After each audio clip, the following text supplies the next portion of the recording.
നമുക്ക് ശരീരത്തിൽ കൃത്യമായിട്ട് അണിയാൻ പറ്റാത്ത വസ്ത്രം ഏത് എന്നുള്ളതാണ് ചോദ്യം. ഈ വസ്ത്രം നമുക്ക് എല്ലാവർക്കും ഉള്ളതാണ്, പക്ഷേ നമ്മുടെ ശരീരത്തിൽ അണിയാൻ പറ്റത്തില്ല. ഏതാണ് ആ വസ്ത്രം എന്നുള്ളതാണ് ചോദ്യം.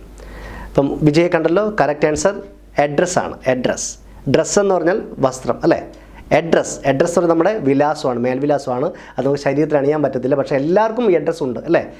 ഡ്രസ്സ് എന്ന് പറഞ്ഞാൽ വസ്ത്രം, പക്ഷേ നമുക്ക് ആർക്കും ശരീരത്തിൽ അണിയാൻ പറ്റാത്ത എന്നാൽ എല്ലാവർക്കും ഉള്ള ഡ്രസ്സാണ് അഡ്രസ്സ് അഥവാ വസ്ത്രം.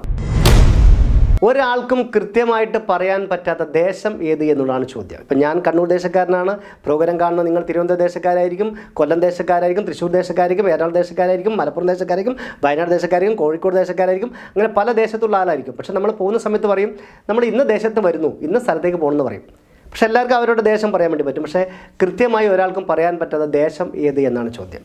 ഉത്തരം മറ്റൊന്നുമല്ല, ഉത്തരം ഏകദേശം എന്നുള്ള ദേശമാണ്. ഏകദേശം എന്നൊരു ദേശം കിട്ടി. ഏകദേശം എന്ന് പറഞ്ഞാൽ ഇത്ര, അത് 100 ഉണ്ടാവുക, ഏകദേശം ഒരു 100 ഉണ്ടാവും. നമ്മൾ കുതിരവട്ടം പറഞ്ഞാൽ ഉണ്ടാവും, ഇതൊരു 2000 ഉറുപ്പിക ഉണ്ടാവും എന്ന് പറഞ്ഞ പോലെ ഏകദേശം, അതായത് കൃത്യമായിട്ട് പറയാൻ പറ്റാത്ത ദേശമാണ് ഏകദേശം.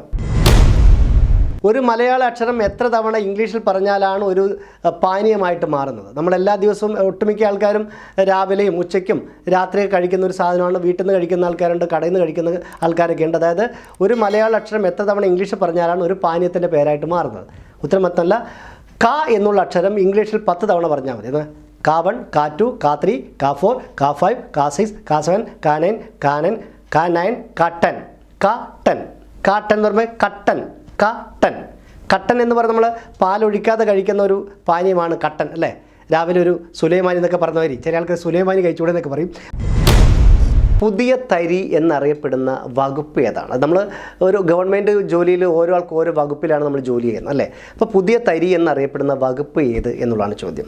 ഈ തരി എന്ന് പറയുന്നത് അതിൻ്റെ മറ്റൊരു വാക്കാണ് റവ എന്ന് പറയുന്നത്. പുതിയത് എന്ന് പറഞ്ഞാൽ ന്യൂ. അപ്പം പുതിയ തരി എന്നറിയപ്പെടുന്ന വകുപ്പാണ് റവന്യൂ വകുപ്പ്. റവ എന്ന് പറഞ്ഞാൽ തരി, ന്യൂ എന്ന് പറഞ്ഞാൽ പുതിയത്. അപ്പം പുതിയ തരി എന്നറിയപ്പെടുന്ന വകുപ്പാണ് റവന്യൂ വകുപ്പ്. ഓക്കെ. നീ കയറാണ് എന്നറിയപ്പെടുന്ന സ്ഥലം ഏത്? നീ കയറാണ് എന്ന് അറിയപ്പെടുന്ന സ്ഥലം ഏത്? ഉത്തരം യൂറോപ്പാണ്. യു എന്ന് പറഞ്ഞാൽ നീ, റോപ്പ് എന്ന് പറഞ്ഞാൽ കയർ. അപ്പം നീ കയറാണ് എന്നറിയപ്പെടുന്ന സ്ഥലമാണ് യൂറോപ്പ്. ഓക്കെ.